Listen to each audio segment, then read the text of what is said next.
तो जब भी हम लोग पोयम पढ़ते हैं तो उस सोच के अनुसार हमें समझनी हमारी समझ विकसित होनी चाहिए कि आखिर कवि कहना क्या चाहते हैं, नहीं,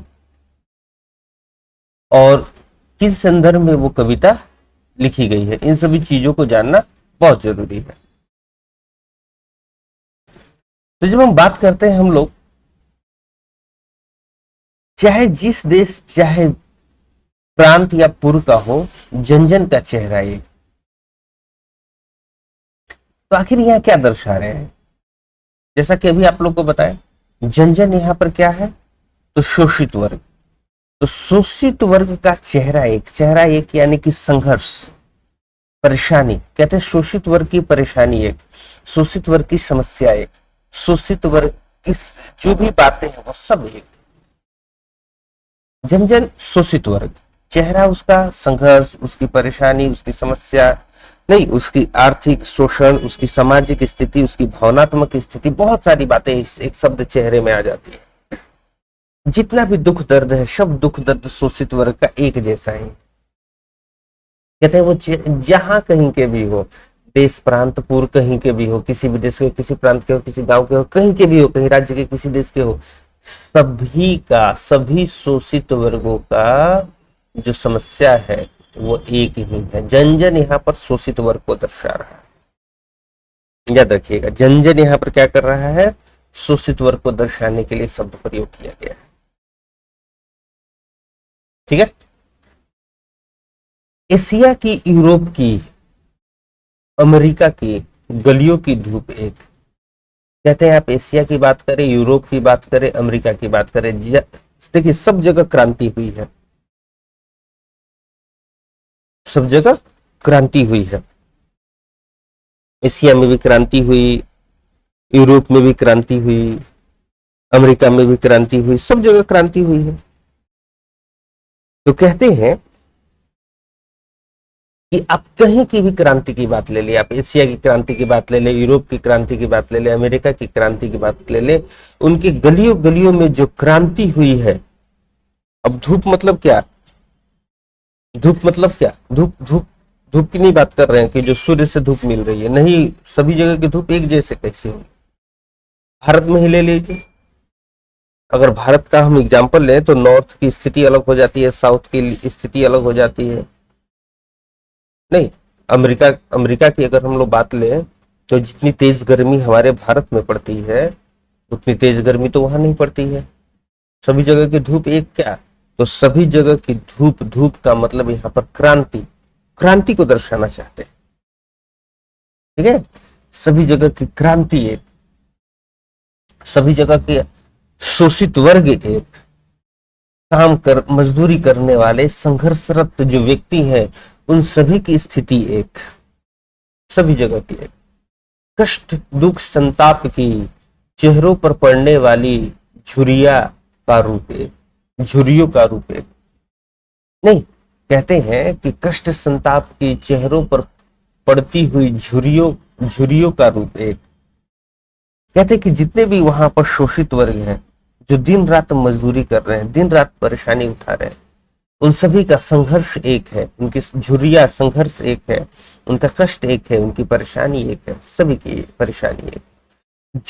जोश में यूं ताकत से बंधी हुई मुट्ठियों का एक लक्ष्य। जोश में, अभी आप लोगों को दिखाएं एक तस्वीर, आप लोगों को पहले ही ये तस्वीर हम दिखाएं इसलिए, देखिए ये जो मुट्ठी बंधी हुई है ये विरोध को दर्शाती है, और विरोध के साथ साथ जितने भी शोषित वर्ग है उनमें एक सोच, एक आप एकता भी बोल सकते हैं, उसको भी ये दर्शाती है। अभी जो आप लोग को सारा चीज पहले जो बताए हैं उन सभी को ध्यान में रखिएगा, क्योंकि उसके बिना ये पोयम जो है वो अच्छी तरह समझ में नहीं आ पाएगी।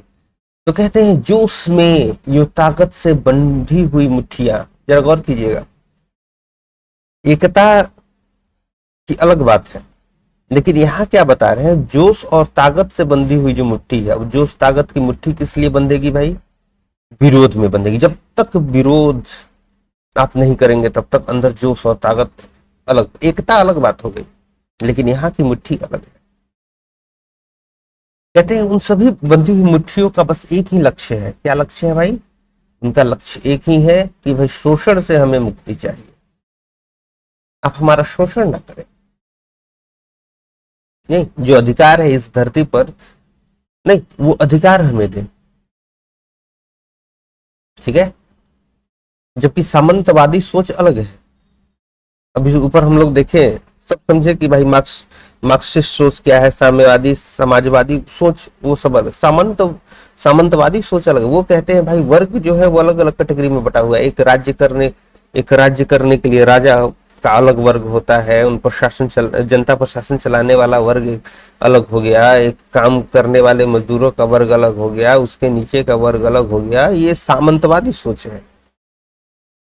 जबकि ये वामपंथी सोच, मार्क्सवादी सोच कहती है कि आप इन सभी अंतर को हटाइए, हमें समान अधिकार दीजिए,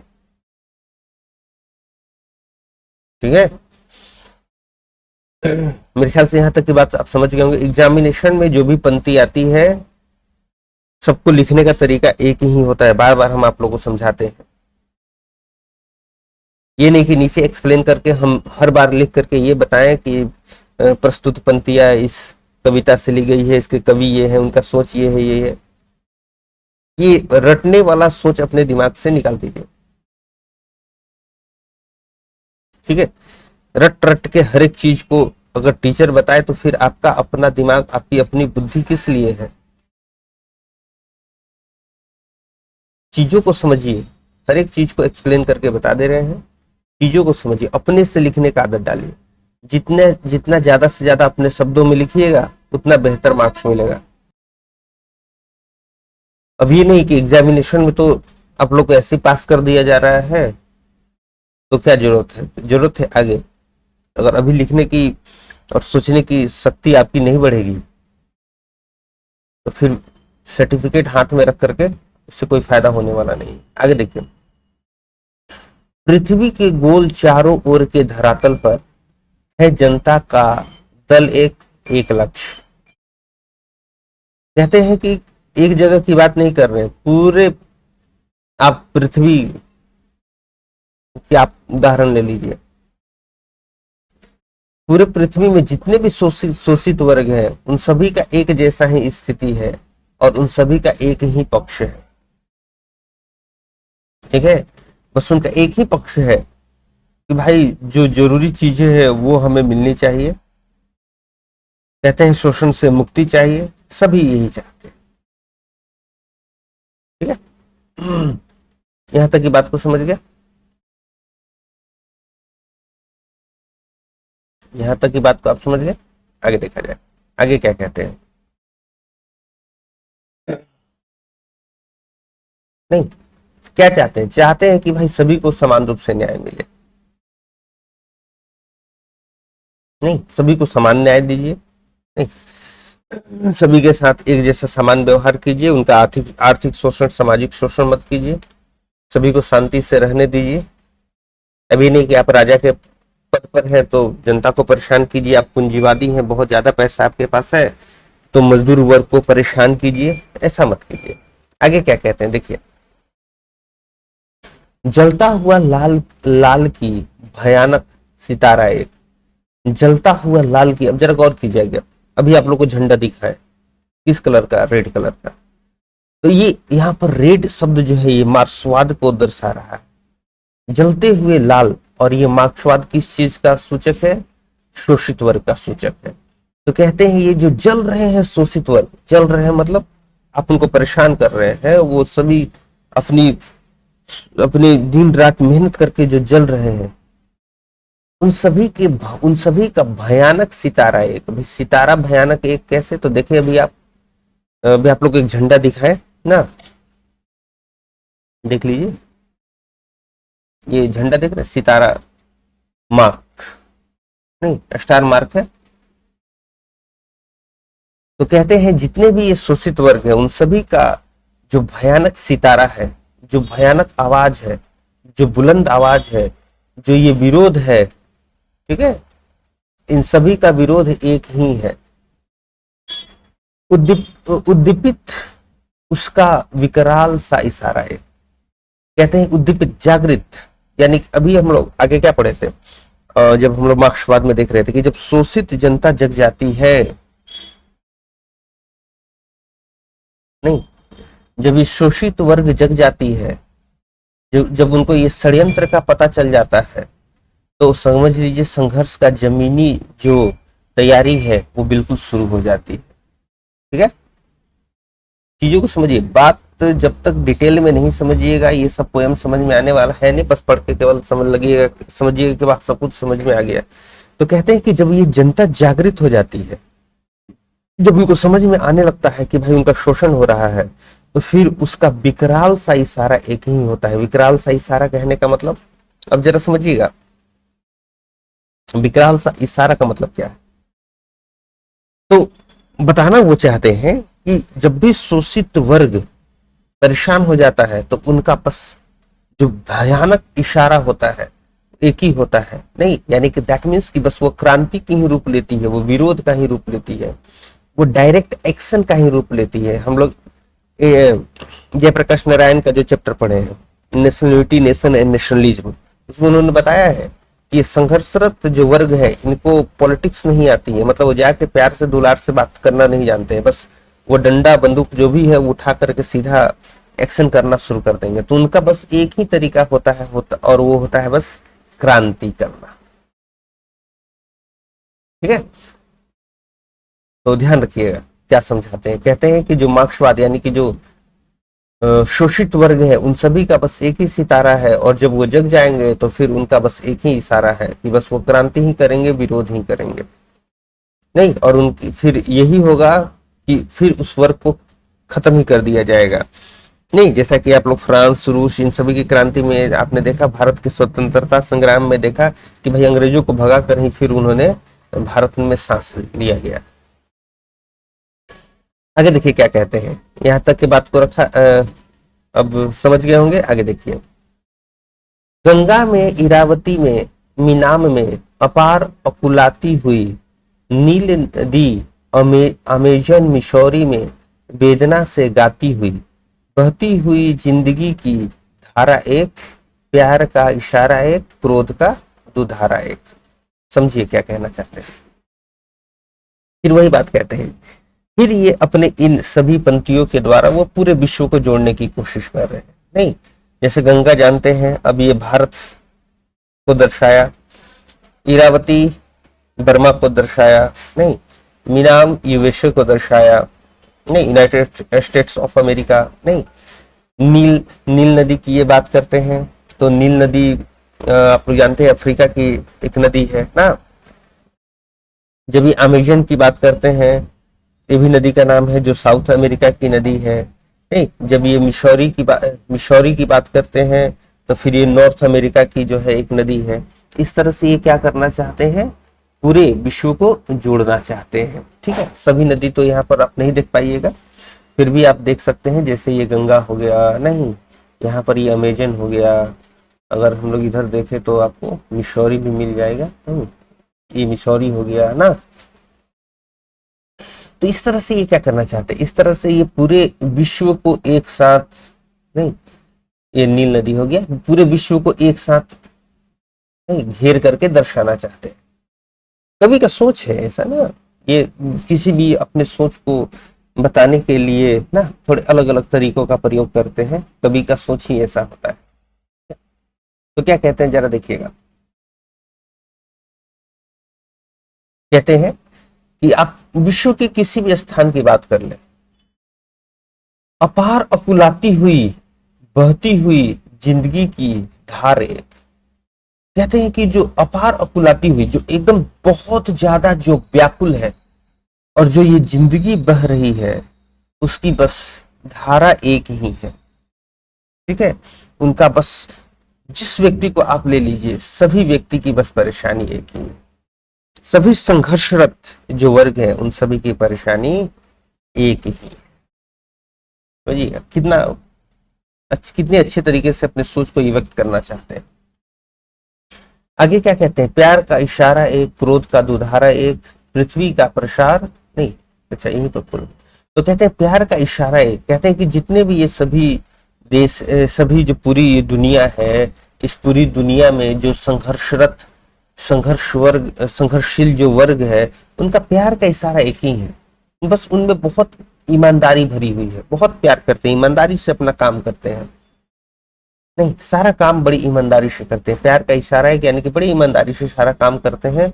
और कहते हैं क्रोध का दुधारा एक, और उनके क्रोध का जो दुधारा है, जो दो धार है, वो भी एक ही है, और उनका दो धार बस एक ही है बच्चे लोग, और जिसको हम लोग कहते हैं डायरेक्ट एक्शन। डायरेक्ट एक्शन कहने का मतलब सीधा बस वो बंदूक लाठी जो भी है उठा करके सीधा विरोध करने चल देंगे। उनको पॉलिटिक्स नहीं आती है, उनको चीजों को जो है वो राजनीतिक तरीके से हल करना नहीं आता है, कूटनीति वो नहीं जानते हैं। ठीक है, ये नहीं कि पीछे पीछे जो है वो कूटनीति का चाल चले और आपके सामने जो है बैठ करके आंसू बहाएं, ये सारा कुछ ये संघर्ष करने वाला जो वर्ग है ये नहीं जानता है। जब वो दुख होता है तो रोता है, खुश होता है तो हंसता है, ये नहीं कि अंदर ही अंदर जो है वो खुश है और सामने आंसू बहा करके आपसे जो है वो कुछ और जताना चाहता है। तो ये एक्टर लोग वाला जो काम है, ये संघर्ष करने वाला जो वर्ग है वो नहीं जानता है। ठीक है, आगे के बात को जरा देखा जाए, क्या कहना चाहते हैं। पृथ्वी का प्रसार अपनी सेनाओं से किए हुए गिरफ्तार, गहरी काली छाया पसार कर खड़े हुए शत्रु का काले से पहाड़ पर, काला काला दुर्ग एक, जन शोषक का शत्रु एक। गौर कीजिएगा क्या कहते हैं। पृथ्वी का प्रसार, जो ये पृथ्वी का जो फैलाव है, अपनी सेनाओं से किए हुए है गिरफ्तार। उन्होंने अपनी सेनाओं से गिरफ्तार किए हुए हैं, अपने सोच, अपने कारोबार, सोच और कारोबार को दर्शा रहा है सेनाएं। अगर राजा के पक्ष में ले तो ठीक है सेनाएं, लेकिन अभी जो वर्तमान समय में जो पूंजीवादी व्यवस्था जो बनती जा रही है, पूंजीपतियों का जो अधिकार पूरे विश्व पर होते जा रहा है, अगर उसको देखा जाए तो उनके कारोबार को दर्शाया जा रहा है। ठीक है, तो कहते हैं कि पृथ्वी का जो प्रसार है वो अपने कारोबार से उन्होंने अपने गिरफ्त में ले लिया है। एक कंपनी किसी भी देश, मान लीजिए भी अमेरिका है, अमेरिका में जो है एक कंपनी है ना, अगर आप एग्जाम्पल लें, जैसे मान लीजिए ये हमारा यूएसए हो गया ना, ये यूएसए हो गया, एक कंपनी यहाँ यूएसए में है, लेकिन इसकी जो ब्रांचेज है वो ब्रांचेज अलग अलग कंट्रीज में है, नहीं। ठीक है, तो वही बताना चाहते हैं। कहते हैं कि भाई जो पृथ्वी का पूरा जो विस्तार है, ये अपनी सेनाओं से उसने गिरफ्तार कर लिया है, अपने कारोबार से सारा कुछ जो है वो अपने अंडर में कर लिया है पूंजीपति। गहरी काली छाएं पसार, गहरी काली छाया मतलब अपना डर, अपना आतंक, अपना भय चारों तरफ उसने फैला दिया है, और फैला करके खड़े हुए शत्रु का काले से पहाड़ पर। कहते हैं कि जो ये हमारा शत्रु है ये काले से पहाड़ पर खड़ा है, यानी कि जो मजदूर वर्ग है उनको शोषित करके अपना जो घर है, जो मकान है, वो बड़ा बड़ा बना दिया है। काला काला दुर्ग, और उनका जो ये दुर्ग है, जो इनका बड़ी बड़ी इमारतें, बड़े बड़े मकान में जो वो रहते हैं ना, उन सब का जो ये मकान है वो सबका एक ही है, और जन शोषक का शत्रु एक, और जनता का शोषण करने वाला कहीं का भी पूंजीपति हो, सब एक ही है। ठीक है, कहते हैं कहीं का भी पूंजीपति हो, किसी भी देश का पूंजीपति हो, सब पूंजीपति एक ही है, सब शोषक वर्ग एक ही है, बस वो जनता का शोषण ही करना चाहते। आगे देखिए, आशामयी लाल लाल किरणों से अंधकार, चिरता सा मित्र का स्वर्ग। गौर कीजिएगा, ये लाल लाल फिर यहाँ क्यों इन्होंने प्रयोग किया, फिर ये मार्क्सवाद को दर्शाना चाहते हैं कि जो ये थोड़ी बहुत उम्मीद मार्क्सवाद से है, जो कि अंधकार में किरणों के समान निकल रहा है। नहीं, आशामयी लाल लाल किरणों से अंधकार चिरता सा मित्र, यानी कि जो ये अंधकार पूंजीवादी को समाप्त करता हुआ जो ये मार्क्सवाद है, वो मार्क्सवाद मित्र सा स्वर्ग के समान है। यानी संघर्षशील जितनी भी जनता है उनके लिए ये एक क्या है, एक उम्मीद की किरण के समान है। जन जन का मित्र एक, जन जन का मित्र बस यही एक क्या है, मार्क्सवाद सोच, वामपंथी धारा की जो सोच है, जन जन का दोस्त बस वही है। ठीक है, आगे देखिए क्या कहते हैं। आगे के शब्द तो बिल्कुल स्पष्ट है। विराट प्रकाश एक, क्रांति की ज्वाला एक। कहते हैं जितने भी संघर्षशील व्यक्ति हैं, जो वर्ग है, उन सभी के लिए विराट प्रकाश देने वाला जो मार्क्सवाद है और उसके द्वारा जो ज्वाला जलाई जा रही है पूरे विश्व में, वह भी एक है। पूरे विश्व में जो वामपंथी सोच, जो मार्क्सवाद का सोच है, जो फैलाया जा रहा है, वो बिल्कुल एक है। जनता के शोषण के विरुद्ध जो आवाज उठाई जा रही है, सब एक है। धड़कते वृक्षों में है सत्य का उजाला, नहीं कहते हैं जो हमारे सीने में जो सत्य का उजाला है वो सब एक है। जनता जो संघर्षशील है, उसके बीच की जो सोच है, सबका एक है। लाख लाख पैरों की मूछ, वेदना का तार एक। नहीं कहते हैं कि जितने भी लाखों लोग हैं, उनके अंदर जो ये तकलीफ बैठी हुई है, जो मूछ सबको बैठी हुई है, काम करते करते उनके अंदर शोषित होते होते उनको जो तकलीफ महसूस हो रही है, काम करते करते नहीं, शोषित होते होते जो तकलीफ उनको महसूस हो रही है, सबका वेदना का तार एक ही है, सबका स्वर एक जैसा है। दिए में हिम्मत का सितार एक, दिल में जो सितार, जो राग छेड़ रहा है, जो संगीत छेड़ रहा है कि शोषण से मुक्ति चाहिए, सब वो एक जैसा है। चाहे जिस देश, जिस प्रांत, जिस पुर का हो, सब शोषित वर्ग का बस परेशानी एक जैसा है। चीजों को अच्छी तरह समझिएगा। एशिया के, यूरोप के, अमेरिका के भिन्न भिन्न वास स्थान, कहते हैं एशिया के, यूरोप के, अमेरिका के जो भिन्न भिन्न वास स्थान है, चाहे कोई कहीं भी रहने वाला किसी का भी स्थान हो, भौगोलिक ऐतिहासिक बंधनों के बावजूद, चाहे किसी भी तरह का अंतर हो, नहीं कहते हैं विभिन्न सोच है, विभिन्न रहन सहन है, पहनावा ओढ़ावा हम लोगों का सबका एक है, अलग अलग हो,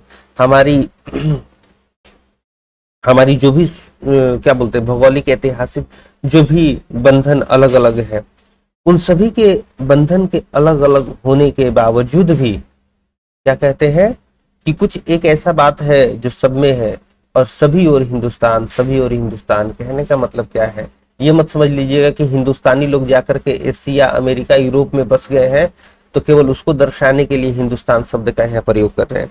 हिंदुस्तान शब्द के प्रयोग करने का यहाँ पर उनका सोच क्या है कि एक जैसे हिंदुस्तान क्या है, एक विभिन्नता के बीच एकता रखने वाला देश है, भाईचारा का जो है वो सोच देने वाला देश है, दूसरे पूरे विश्व को एक अपना दोस्त मानने वाला जो सोच है। कहते हैं ये सभी जगह है। एशिया में भी ये सोच है कि दूसरे लोगों को जो है वो बंधु के समान मानते हैं। यूरोप में भी वो सोच है, अमेरिका में भी वो सोच है। जैसे भारत सभी को जो है अपना बंधु मानता है, वैसे वो लोग भी मानते हैं। ऐसा नहीं है कि वे देश जो है वो बिल्कुल अलग है। लेकिन दिक्कत क्या है, सभी जगह जो वर्ग है ये संघर्ष करने वाला, उसका शोषण सब जगह किया जा रहा है।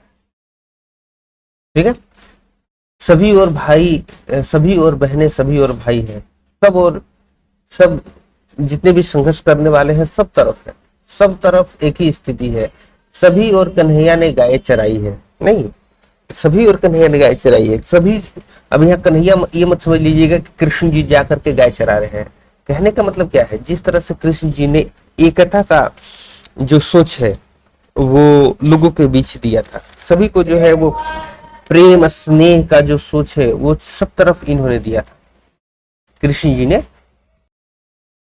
सब तरफ जो है वो प्रेम वाला सोच दिया था, सभी को स्नेह प्रेम करना सिखाया, स्नेह करना सिखाया, एकता का सोच उन्होंने दिया। तो कहते हैं कि सभी जगह कन्हैया, मतलब सभी देश में कन्हैया आए हैं, ऐसा बात नहीं है।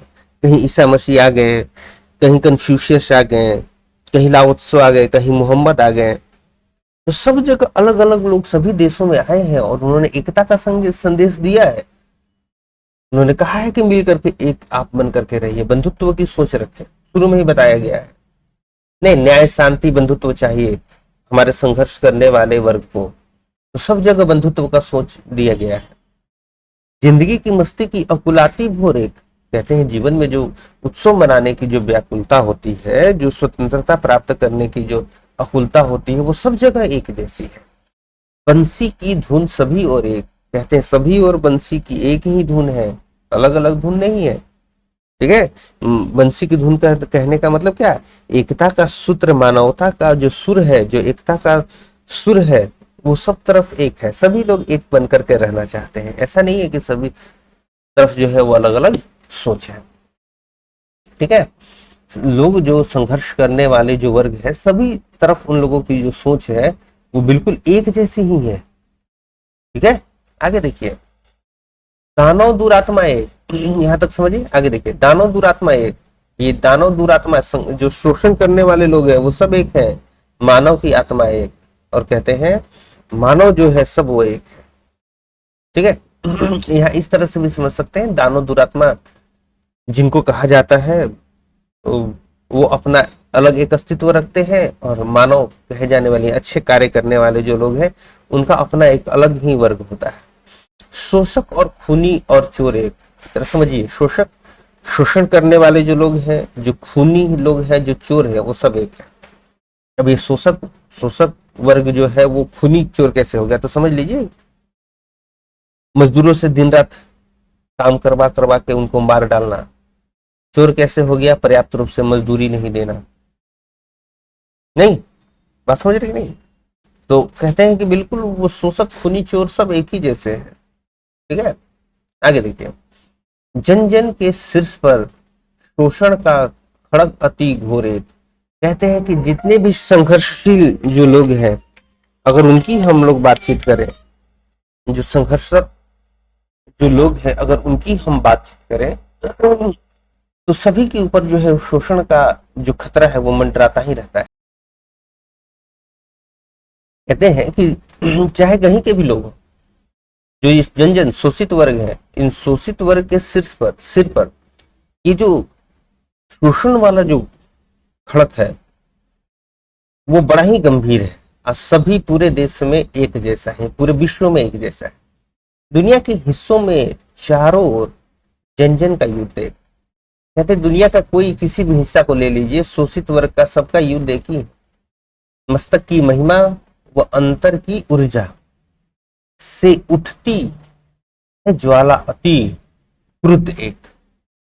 यानी कि जो उनका सोच है, जो समझ है, जब उनको समझ में आ जाता है कि भाई मेरा शोषण हो रहा है, तो उनके अंदर से जो उष्मा निकलती है, जो विरोध निकलती है, उसकी जो ज्वाला क्रांति के रूप में निकलती है, वो क्रांति पूरे विश्व का एक ही है। आप कहीं का भी ले लीजिए, बार बार हम बोल रहे हैं, फ्रांस, रूस, भारत का स्वतंत्रता संग्राम, अमेरिका का स्वतंत्रता संग्राम, सब एक है। संग्राम का घोष एक, जीवन का संतोष है। कहते हैं संग्राम का जो घोष है, जो उद्घोष करते हैं, विरोध करते हैं, वो एक है, और सबके जीवन का संतोष भी एक है। भाई समान अधिकार चाहिए। इस भूखमरी गरीबी की स्थिति से जो लोग जूझ रहे हैं, नहीं, जो जूझ रहे हैं, उससे उन्हें मुक्ति चाहिए। एक वर्ग ऐसा है जिसके पास अथाह पैसा है, और एक वर्ग ऐसा है जिसके पास खाने के लिए भी सही से व्यवस्था नहीं है। तो ये बीच की जो गैप है वो समाप्त कीजिए, तब जीवन सबका एक ही संतोष है। उस गैप को समाप्त कीजिए। नहीं, शोषण करने वाले वर्ग का बस एक ही सोच है कि भाई अधिक से अधिक काम ले और कम से कम तनख्वाह दे, अधिकार नहीं देना है उनको, है ना। तो जीवन का संतोष एक ही है। अगर उनको सामाजिक अधिकार मिल जाए, आर्थिक अधिकार मिल जाए, भाई जितनी वो मजदूरी कर रहे हैं, जो उत्पादन कर रहे हैं, उसका जो आपको फायदा हो रहा है उसमें सही उनको एक हिस्सा दीजिए उत्पादन का। नहीं, तो वो उनको संतोष है। लेकिन हमारे अभी वर्तमान समय में क्या है, वर्तमान समय में तो वास्तव में तो लोग नौकर बनने के लिए ही पढ़ते हैं। नौकर बनने के लिए पढ़ते हैं मतलब कि उनको वो इसलिए पढ़ाई ही करते हैं कि भाई मेरे को जा करके कहीं पर मेरे को नौकरी ले लेनी है और नौकर बन जाना है, कुछ पैसा वो दे देगा, उसी से मेरी जीवन जो है वो अच्छी तरह से कट जाएगी। बचपन से ही मालिक बनने की सोच हमारे अंदर नहीं भरी जाती, हमारे अंदर नौकर बनने की सोच भरी जाती है। और सबसे ज्यादा सरकारी नौकरी भाई चाहिए, एक बार नौकरी मिल गई नहीं, और लॉकडाउन में तो खैर कहना नहीं है ना, सभी लोग जो है सरकारी नौकरी की तरफ ही देख रहे हैं।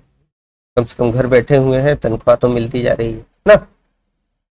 तो हम लोग पढ़ते इसीलिए हैं ताकि नौकर बन सके, ताकि शोषित वर्ग में शामिल हो सके।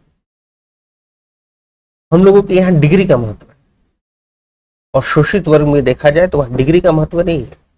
वहां वो लोग सोच, वो लोग विचार ऐसा लगाते हैं जिससे कि दूसरे को वो अपने यहाँ काम पर रख सके और उनको काम करवा करके अपना ज्यादा से ज्यादा पैसा वो कमा सके।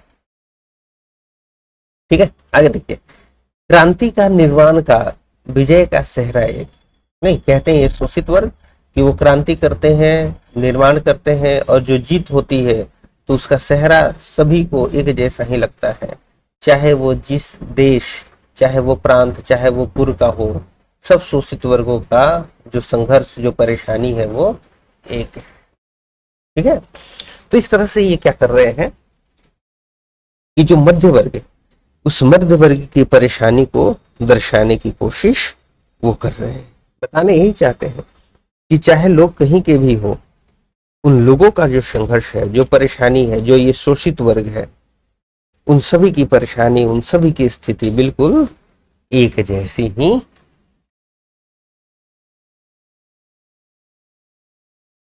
तो इस तरह से कवि क्या कर रहे हैं, कवि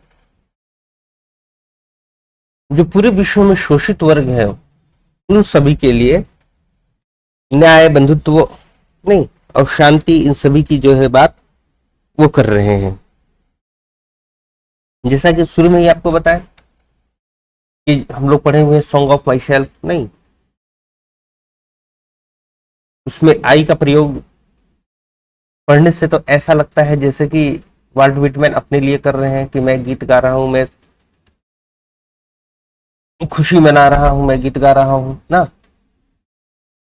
लेकिन वास्तव में ऐसा नहीं है। उसी तरीके से यहाँ जन जन का चेहरा जो लिखा हुआ है, इसका मतलब ये नहीं है कि पूरी जो दुनिया है, इस पूरी दुनिया में जो सभी लोग हैं उन सभी का चेहरा एक जैसा है, नहीं ऐसी बात नहीं है।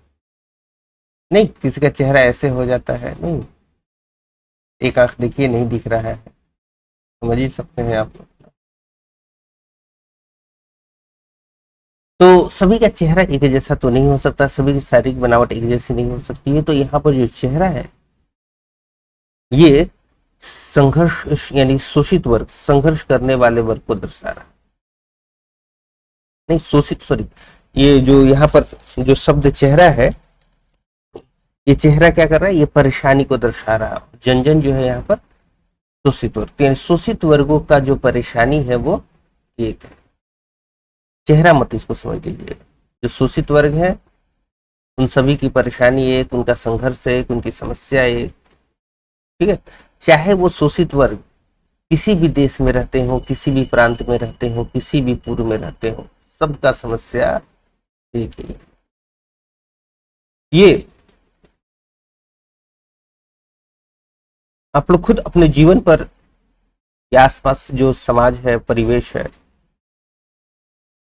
उसमें आप इन सभी चीजों को देख सकते हैं, महसूस कर सकते हैं और बहुत आसानी से जो है इस पोयम को समझ सकते हैं। रटने वाला पोयम नहीं है, समझने वाला पोयम है, तो इसको अच्छी तरह समझिए आप लोग। ठीक है, नेक्स्ट फिर हम लोग चैप्टर का नाम है हमारा, नहीं अधिनायक, बहुत अच्छा ये भी पोयम है। इसमें तो पूरे हमारे राष्ट्रगान पर ही जो है वो सवालिया चिन्ह लग जाता है। तो हम लोग समझेंगे इसको नेक्स्ट क्लास में।